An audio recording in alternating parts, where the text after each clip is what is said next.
Hello बच्चों, तो आप सभी का इस नए वीडियो में स्वागत है। हर हर महादेव।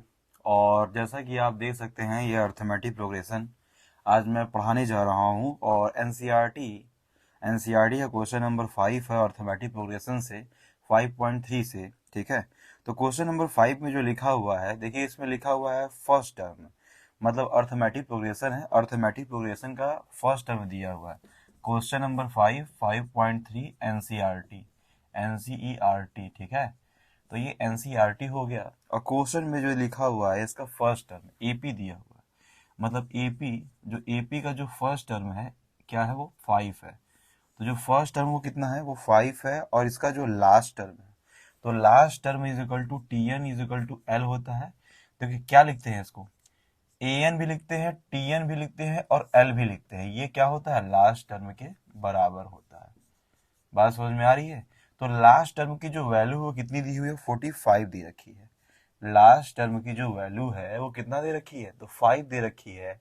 और फिर लिख रखा है यहाँ पे कि सम ऑफ एन टर्म, क्या लिखा है, सम ऑफ एन टर्म। देखिए sum of N term SN को बोलते हैं। जैसे कुछ मान लीजिए एपी में अर्थमेटिक प्रोग्रेशन में कुछ नंबर ऑफ टर्म्स दिए हुए हैं, उन सभी का एडिशन जो होता है उसे बोलते हैं क्या, सम ऑफ एन टर्म। इसकी वैल्यू दे रखी है कितना, 400 दे रखी है। तो क्या पूछ रहा है हमसे, बोला find the number of term. तो एन पूछ रहा है हमसे, नंबर ऑफ टर्म पूछ रहा है। क्या पूछ रहा है, नंबर ऑफ टर्म पूछ रहा है हमसे। फिर पूछ रहा है यहाँ पे कॉमन डिफरेंस पूछ रहा है। क्या पूछ रहा है, कॉमन डिफरेंस। कॉमन डिफरेंस पूछ रहा है। तो इसमें दो हमसे क्वेश्चन कर रहा है। तो देखिए एक फार्मूला होता है S N is equal to, दो फार्मूले होते हैं। S N is equal to N by two A plus N minus one into D होता है। एक फार्मूला ये होता है और दूसरा फार्मूला एक और होता है जब ए दिया हो और लास्ट टर्म दिया हो। बात समझ में आ रही है। और नंबर ऑफ टर्म आपसे पूछ रहा हो, तो एक फार्मूला होती है S N is equal to N by two bracket में ए प्लस एल होता है। तो हम वही फार्मूला अप्लाई करेंगे कि देखिए यहाँ पे ए भी दिया हुआ है और इसका देखिए लास्ट टर्म दिया हुआ है और एस एन भी दिया हुआ है। तो इसी का हम यूज करके क्या कर लेंगे, नंबर ऑफ टर्म निकाल लेंगे। तो फार्मूला अप्लाई कर देंगे S N is equal to N by N by two bracket में ए प्लस एल। एल लेके क्या है यहाँ पे, तो एल इज इक्वल टू लिखा है A N is equal to the T N and T N is equal to the L L N is equal to the last term. Last term की जो वैल्यू होती है, क्या होती है, last term की वैल्यू जो होती है। बात समझ में आ रही है। तो फार्मूला मैंने अप्लाई कर दिया। यहाँ तक समझ में आ रहा होगा आपको, उम्मीद करता हूँ। अगर समझ में नहीं आ रहा है तो कमेंट करें कमेंट बॉक्स में। अगर समझ में आ रहा है, अच्छी वीडियो लग रही है, तो अधिक से अधिक शेयर कीजिए, लाइक कीजिए, सब्सक्राइब कीजिए। तो आइए चलते हैं। एसएन की जो वैल्यू है कितनी है, 400 दे रखी है। तो यहाँ 400 हो गया। एन बराबर पता करना है, तो यहाँ एन बाई टू कर लीजिए। ए की जो वैल्यू वो 5 है और जो एल की जो वैल्यू वो कितनी है, 45 है। ठीक है, तो यहाँ पे कितना होगा, एन बाई टू हो जाएगा। दोनों को जोड़ देंगे कितना हो जाएगा, 50 हो जाएगा। और यहाँ हो गया 400। अब क्या कीजिएगा, 400 is equal to the N by two into bracket में क्या 50 था, इसको काट दिए, कितना आ गया, 25 आ गया। तो 400 इज इक्वल टू द कितना होगा, 25 एन हो गया। तो यहाँ तक आपको समझ में आ गया होगा। 400 is equal to the 25। So 25 N is equal to the 400। ठीक है, तो n इज इक्वल टू कितना हो जाएगा, 400 अपान में क्या होगा, 25 हो जाएगा।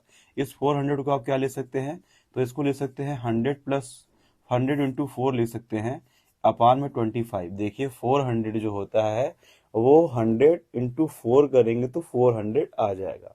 और ये 25 से ये 4 टाइम्स में कट जाएगा। तो जो n की वैल्यू आ जाएगी, 4 4 जा 16 हो जाएगी। क्या हो जाएगी, 4 4 जा 16 हो जाएगी। तो यहाँ पे n की जो वैल्यू आ गई वो 16 आ गई है। तो मेरा एक वैल्यू निकल गया, n यहाँ पे निकल गया है। अब देखिए जो दूसरा टर्म पूछ रहा है हमसे, क्या पूछ रहा है, d पूछ रहा है, कॉमन डिफरेंस पूछ रहा है। तो आइए चलते हैं कॉमन डिफरेंस फाइंड आउट करने के लिए। कॉमन डिफरेंस भी इजी है, निकल जाएगा आराम से, बहुत इजी है। तो आइए चलते हैं, लगाते हैं फॉर्मूला, अप्लाई करते हैं और एकदम इजी तरीके से इसको क्या कर लेते हैं, हम सॉल्व कर लेते हैं। तो देखिए जो फॉर्मूला होता है टी एन का, तो T N is equal to the A plus N minus one into D होता है। T N is equal to, अब जानते होंगे क्या होता है, तो T N is equal to the A plus N minus one into D होता है। ये फॉर्मूला जानते हैं आप। और यह टी एन को ही क्या बोल रखा है हमने, एल बोल रखा है। तो एल की जो वैल्यू दे रखी है वो कितनी दे रखी है, 45 दे रखी है। मैंने कहा ना T N is equal to the L, तो एल की वैल्यू कितनी है, 45 है। तो यहाँ पे 45 रख दीजिएगा, ठीक है। और ए इज इक्वल टू 5 दिया हुआ है। एन हमने अभी जस्ट निकाला, कितना आया, 16 आ गया है। बात समझ में आ रही है, एन इज इक्वल टू कितना आ गया, 16 आ गया। माइनस यहाँ 1 कर दीजिए, और जो डी है वो कितना है, तो डी को क्या कर दीजिए, डी को हमें फाइंड आउट करना है। तो यहाँ पे देखिए क्या कीजिएगा, 45 is equal to the 5 plus, इसको माइनस कीजिएगा तो 15 डी हो जाएगा, ठीक है। अब इसको क्या कीजिएगा, उधर भेज दीजिएगा, तो इधर जाएगा तो क्या हो जाएगा, ये माइनस हो जाएगा। क्या हो जाएगा, माइनस हो जाएगा। तो 45 minus 5 is equal to the 15 D हो जाएगा। माइनस हो जाएगा तो कितना होगा, 40 हो जाएगा, is equal to the 15 D हो जाएगा। अब 15 डी इज इक्वल टू क्या ले सकते हैं आप, 40 ले सकते हैं। तो यहाँ पे देखिए 15 डी इज इक्वल टू क्या हो गया, 14 हो गया। अब उसके बाद क्या करेंगे आप, तो यहाँ पे इसको लिख सकते हैं 15 D is equal to 40, and D is equal to क्या होगा, 40 अपॉन में 15।